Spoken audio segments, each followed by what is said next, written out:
प्रधानमंत्री क्यों बने?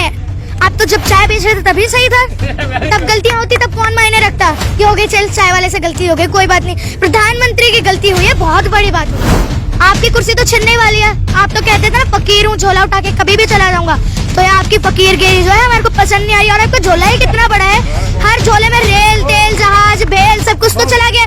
मैं तो कहती हूँ देश कमजोर से कमजोर हाथों में है। हमने तो इतना अच्छा मजबूत प्रधानमंत्री चुना था, ये तो कमजोर से कमजोर निकला भाई। ये तो 1 साल तो इसे सोचने में लग जाता है, जहाँ प्रधानमंत्री को 1 मिनट में फैसला लेना होता है, 1 साल तो सोचने में लग गया। दूसरा देखा जाए, ये प्रधानमंत्री समझा ही नहीं पाता है। इससे बड़े तो छोटे से छोटा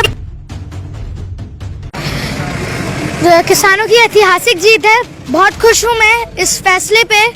और जहाँ पे देखा जाए 700 से ज्यादा किसानों की मृत्यु हो चुकी है, और उनकी अब तो उनकी चिताएं भी पूछ रही हैं कि जब कानून वापस ही लेना था, देश से माफी ही मांगनी थी, तो हमारे प्राणों की बलि क्यों ली? आप प्रधानमंत्री और आप समझा ही नहीं पाए, तो आप किस कुर्सी पे बैठे हैं? आप ये भी देखिए आप किस पद पे हैं जी।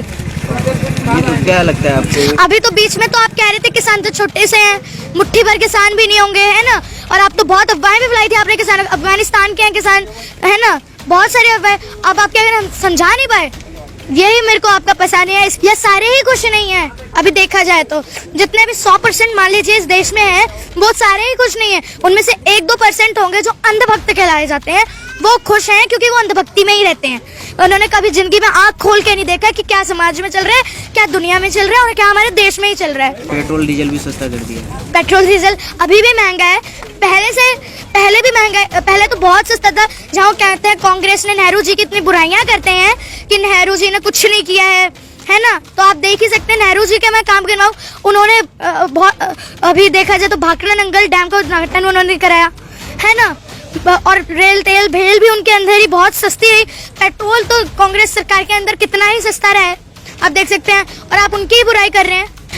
देखिए वक्त बदल जाता है, लेकिन जिनमें दम था, जिनमें हौसला था, जिनमें एक था कि हम जीत के ही रहेंगे, वो तो जीत ही जाते हैं हर बारी।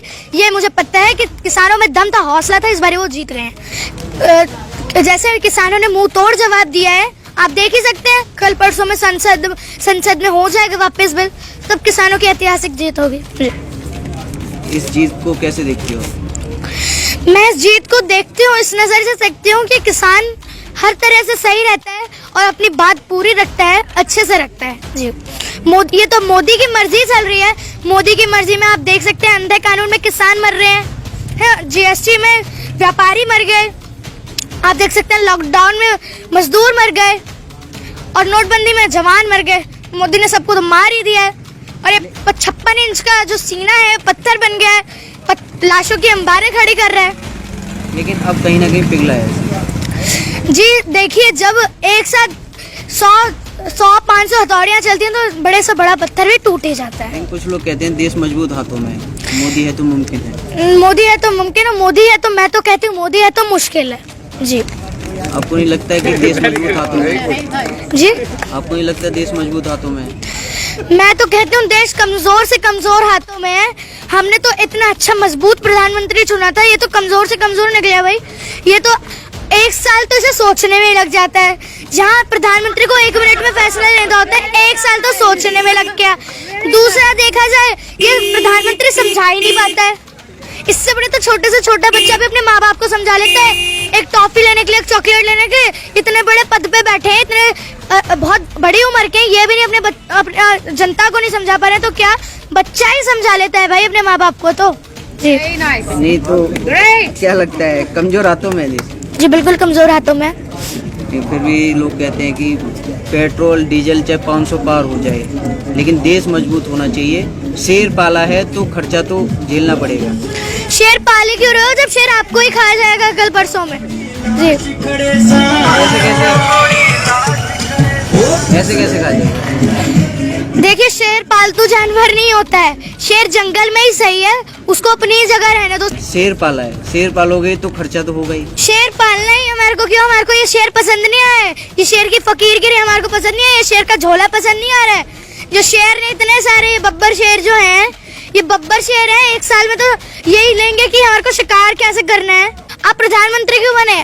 आप तो जब चाय बेच रहे थे तभी सही था, तब गलतियां होती तब कौन मायने रखता कि हो गई, चल चाय वाले से गलती हो गई, कोई बात नहीं। प्रधानमंत्री की गलती हुई है, बहुत बड़ी बात होती है जी।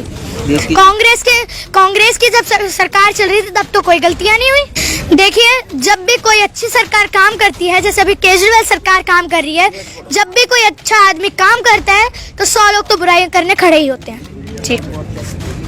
अभी क्या लगता है कि जो फैसला आ रहे हैं, अभी किसानों के पक्ष में भी आया, महंगाई को लेकर भी कहीं ना कहीं सरकार झुकी है जी, तो क्या लगता है जनता की बात अब सुन रही है मोदी सरकार? जी सुननी ही पड़ेगी, उनकी कुर्सी ही हम छीन लेंगे। बात सुन रही है, फिर चुनाव करीब आ रही है इस टाइम। देखिए, जब भी चुनाव आते हैं तब भी ये बात, जनता की बातें सुनने लग जाते हैं।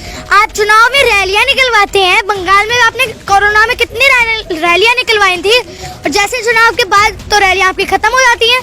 तो क्या आपका फर्ज नहीं बनता प्रधानमंत्री होते हुए कि बाद में भी रैलियां निकालें? नहीं, तब तो जब ट्रम्प आए थे हमारे देश में, तब तो उन्होंने झुग्गियों के सामने दीवारें खड़ी कर दी थी। मोदी जी, असलियत को मत छुपाइए, ट्रम्प को भी सब दिखता है, वो भी ट्विटर पे होंगे। नहीं तो ट्रम्प को दिखाने के लिए दीवार लगा दी। जी बिल्कुल, आपको तो खास ही पता होगा, आपने तो चलाया भी होगा चैनल पे। ये तो वो तो कहते हैं कि मेहमान जब आता है दूसरे, मेहमान नवाजी की थी उन्होंने, तो खर्चा जो हुआ तो मेहमान नवाजी। अब जैसे मैं आपको एक एग्जांपल देती हूँ, दिवाली आती है, सब अच्छे से सफाइयाँ करते हैं, ये कोने कोने में सोफों के पीछे डाल दें गंदगी को जी, सोफों के पीछे रहेंगे, छुप गई गंदगियाँ, कल परसों फिर उड़ के हवा से वापस ही आ जानी है, आ गई जैसे अब जी। 2022 में चुनाव है, क्या लगता है आपको क्या होने वाला है? देखिए, ना हरियाणा में आएगी, ना पंजाब में आएगी, ना यूपी में आएगी, और जैसे गोवा में है और मणिपुर में तो बिल्कुल नहीं आएगी बीजेपी सरकार, ये मैं दावे से। अब तो कृषि कानून वापस हो रहे हैं तो अब तो फायदा होगा। कृषि कानून, चलो एक बात है, कृषि कानून तो एक ही है, सब कृषि कानून पे ही अड़ रहे हैं।